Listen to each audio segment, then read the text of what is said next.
جب مسلمانوں کے دارل خلافہ یعنی مسلم دور حکومت کی راجدھانی بغداد میں ہر دوسرے دن کسی نہ کسی دینی مسئلے پر مناظرے ہونے لگے، یعنی ڈیبیٹ ہونے لگی۔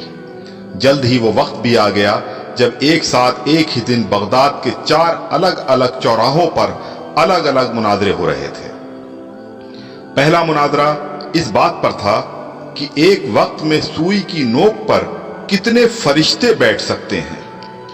دوسرا مناظرہ اس اہم موضوع پر تھا کہ کوا حلال ہے یا حرام ہے۔ تیسرے مناظرے میں یہ تکرار چل رہی تھی کہ مسواک کا شرعی سائز کتنا ہونا چاہیے۔ ایک گروہ کا کہنا تھا کہ 1 بالش سے کم نہیں ہونی چاہیے، اور دوسرے گروہ کا یہ ماننا تھا کہ 1 بالش سے چھوٹی مسواک بھی جائز ہے۔ ابھی یہ ڈیبیٹ چل ہی رہی تھی کہ ہلاکو خان کی قیادت میں تتاری فوج بغداد کی گلیوں میں داخل ہو گئی اور سب کچھ تہس نہس کر دیا۔ مسواک کی حرمت بچانے والے لوگ خود ہی بوٹی بوٹی ہو گئے۔ سوئی کی نوک پر فرشتوں کی گنتی کرنے والے لوگوں کی کھوپڑیوں کی میناریں بن گئیں جنہیں گننا بھی ممکن نہیں تھا۔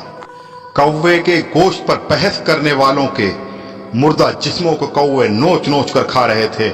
آج ہلاکو خان کو بغداد تباہ کیے سینکڑوں برس گزر چکے ہیں، مگر قسم لے لیجئے جو مسلمانوں نے تاریخ سے رتی برابر بھی سبق لیا ہو، آج ہم مسلمان پھر ویسے ہی مناظرے سوشل میڈیا پر یا اپنی محفلوں، جلسوں اور مسجدوں کے ممبروں سے کر رہے ہیں۔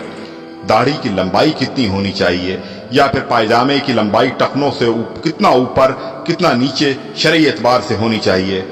فرقے اور مسلک کے ہمارے جھنڈا بردار صرف اور صرف اپنے اپنے فرقوں کو جنت میں لے جانے کے دعوے کر رہے ہیں، اور دور حاضر کا ہلاکو خان ایک ایک کر کے مسلم ملکوں کو نیست نابود کرتا ہوا آگے بڑھ رہا ہے۔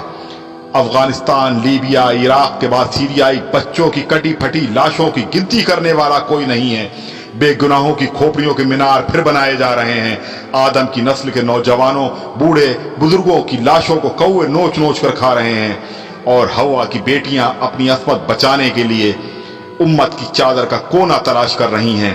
جی ہاں، اور ہم خاموشی سے اپنی باری آنے کا انتظار کر رہے ہیں۔